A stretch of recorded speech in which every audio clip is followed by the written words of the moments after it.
You know, this time of year, so many of us are so stressed out about our finances with the holidays.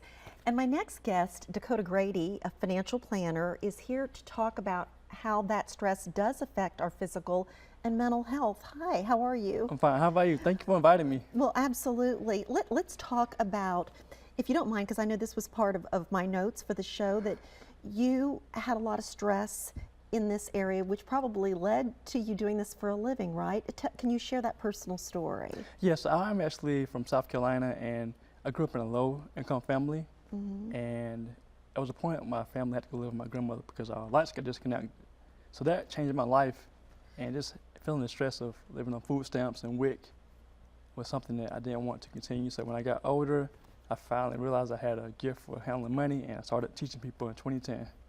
So you've been doing this for 8 years, and you see the stress that it puts on people. Tell us maybe kind of what you have witnessed over the years that you've been working with people and what they're going through with their finances. Well, I've coached people and see that it causes stress. Actually, according to research, PricewaterhouseCoopers did research saying that finances affects people's productivity at work, relationships at home, as well as their health as well. So maybe in terms of the stress, that is something that is very, that's hard to really get a handle on or to know how much that's affecting a person, but maybe the loss of productivity and other things.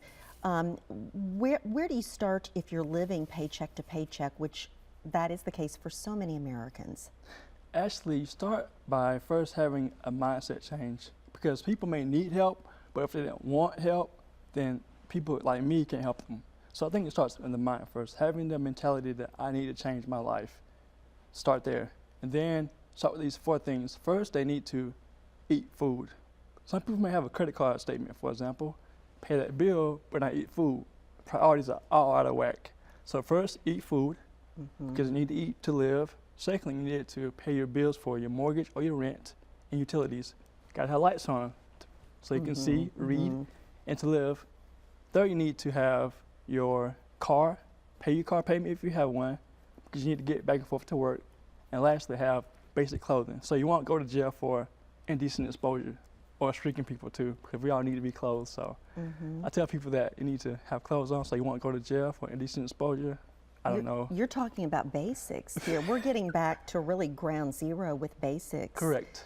It's hard to believe that people would live that way, but when they're under that much pressure financially, you've seen that. People need to have the basics. Instead of having things that they want, they need to have things they need first. Let's talk about tips to deal with financial stress around the holidays, since we're right in that time period. Yes.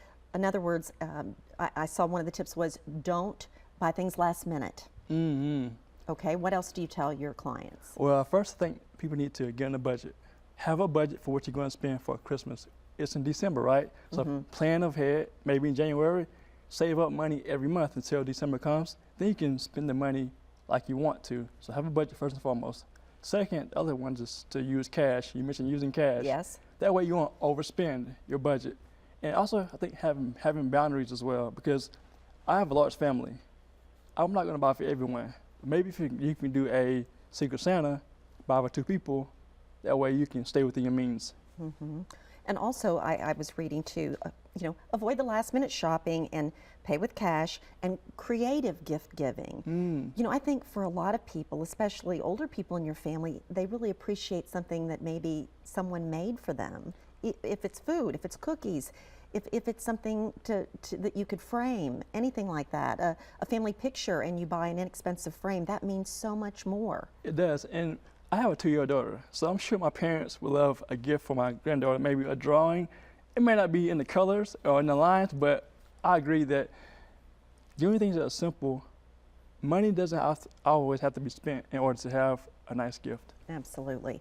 How can you get out of debt? And that is a really big question. That's the $1 million question here, right? How do you get out of debt? What do you counsel the people you see with? So I tell people that they need to crush their debt, because debt is a thief. It steals, destroys, and people's dreams are getting crushed. So you fight back by crushing your debt. First, you list your debts from the tiniest one to the largest debt, regardless of the interest rate, and you pay as much as you can on the first one and pay the minimum on everything else. So say, for instance, if you had 3 debts, the first one you put as much money on it as possible while applying the minimum debts payment to the second 2 debts. Once you do that, it basically accumulates over time and you'll be able to come debt-free. All right, give us a success story. Maybe tell us about somebody without naming names, protect their privacy, but can you tell us about a story where you saw someone really in the depths of despair because of their finances and that they were able to finally get out of debt? I'll tell you my story. Okay. My wife and I, we were in debt and had a lot of student loan debt, a car payment, actually a big car debt. And over time, we were able to do this process I just mentioned earlier to pay off debt. And it's freeing to not live with debt. I think if people really understood that debt is a thief, and they had a mindset and a heart change that realized that it's still in their dreams of retiring, having health, because if you can't afford health care, then you more likely will have poor health. And you're stressed out, it's going to compound on that stress, and you won't be able to pay your bills. So I think if people didn't have debt, they'll be able to do more things in life, my opinion, though. All right, well, you're speaking from a place of knowledge that you've been there and you have worked through that and now helping others. Dakota, thank you so much for sharing your story. It's a good story. Yes. And thank you for watching Community Health Matters. You can learn more ways to improve your health on our website, mycommunityhealthmatters.org. And remember, here in Middle Tennessee, our community health matters.